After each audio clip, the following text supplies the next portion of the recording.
I'm like incredibly shook. I think a lot of us are. And on my part, I finally admitted it to my significant other last night. One of the reasons why I get so shook every time there is another incidence of either police brutality or community brutality as it regards what happened to Ahmaud Arbery, because I did have a gun pulled on me by a police officer, and every time this happens I flash back to that because I could have been killed that day, because the gun was pulled to my head, and I don't know what stopped him from pulling the trigger.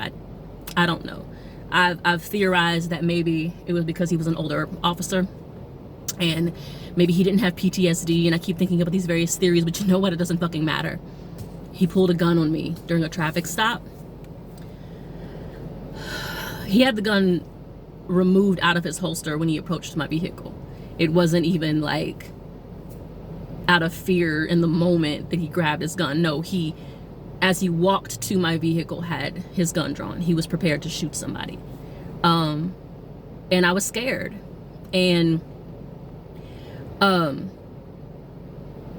yeah, so he came up to my driver's side, the rear driver's side door. One of my girls was with me, and I was trying to find a pharmacy for her because she had a headache and I didn't have any pain medicine at my place. So we were in search of a pharmacy. I think it was like 11 o'clock, so most of the pharmacies were actually closed.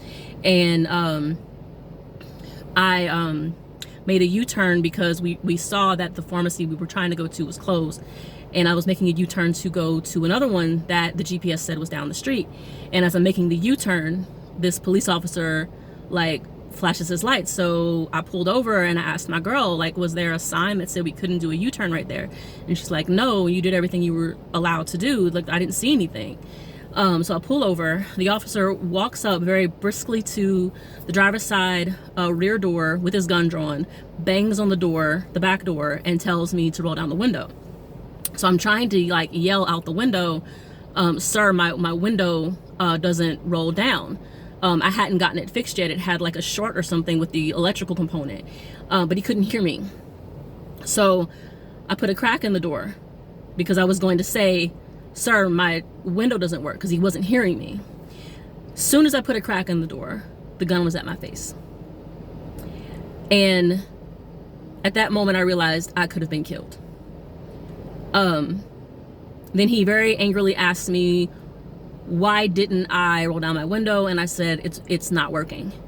So he angrily tells me to get my driver's license and registration and insurance and stuff. And I said I wasn't going to move because the gun was still in my face at this point. And I said, I'm not moving till the gun's out of my face. So he lowers his weapon.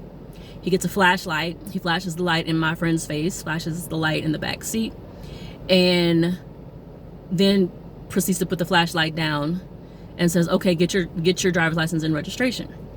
He puts the gun back in his holster. I get the stuff, give it to him. And then I'm thinking like, man, you know, as crazy as he came at this situation, he must have been looking for like a murder suspect or something, right? Like surely that's what was going on. So I asked him at this point, why did he pull me over? To which he says, one of your lights is out. He approached my vehicle with a weapon drawn because my light was out. So every time I see, you know, things like a Tatiana Jefferson's story, Breonna Taylor's story, Ahmaud Arbery, George Floyd, Tamir Rice, John Crawford, DeJuan Guillory, Daronisha Harris, Cameron Tillman, the list goes on, Mike Brown, Trayvon Martin. When I hear these stories over and over again, Sandra Bland, Rakia Boyd, I flash back to that moment because my name could have been added to the list that night. And I have a daughter. And these people have families. Some of them had children. All of them had a life. All of them had a right to freedom. So anybody out there who doesn't immediately feel like something needs to change, you're fucking stupid. You don't value life. You don't value freedom. Don't say that you believe in freedom. Don't say that you're a patriot, because you don't give a shit. You're lying. Because if you actually cared about freedom and security and equality, you'd be enraged. If not before, you'd be enraged now. And you wouldn't be mad at the looters. The looters are reacting out of grief and anger and realizing that their safety doesn't matter to certain people. So if you don't care, yeah, something's wrong with you. If you're not enraged, don't say that you believe in freedom. If you're not going to believe in the freedom of people to live and breathe while melanated. And that's real. So, yeah. I don't know. I'm talking about it because I'm hoping that it'll help me process it too. There's so many people out there at risk right now, you know. That's the reality. Whenever you are a black or a brown person, like, you can go out into the world and possibly have your freedom taken from you simply because of your melanin. And the crazy thing is, there actually are white people who get shot by police in situations that are also not, you know, not legal. They get thrown around, beat up by police in situations that are not legal. It happens more frequently to black and brown communities, but there's white people that it happens to also. So I'm like, why aren't you outraged? Like, why are you mad at the black community for reacting this way? The black community is saying, y'all can't abuse people. So why not join in that? Fight against police brutality. Fight against racism. It is a real thing. And I'm thankful that I'm still here. I'm thankful that the officer didn't pull the trigger, but his ass should have stayed in the vehicle if he was that scared.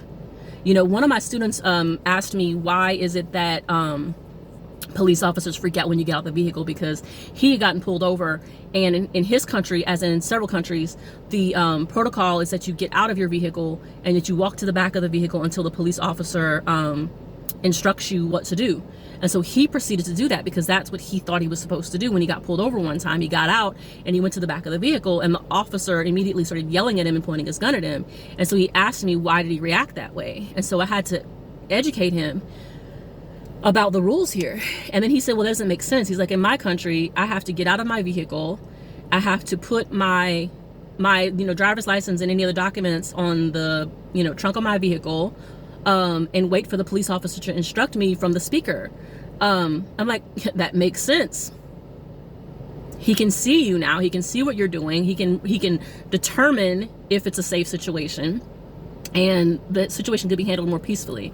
So my whole thing is, like, if dude was so shook that he had to have a gun approaching my vehicle, he probably should have just stayed in his squad car and gave me commands on the speaker. It's just a thought. But something's got to change. Policing has to change. There needs to be an admission that there's racism, that there's prejudice, that there's definitely an idea of criminality within the black and brown body. It needs to be admitted that that's a thing, that the police believe that if you're melanated, you're a criminal. So that's my piece on it. Yeah, that's all I got for now. Love y'all.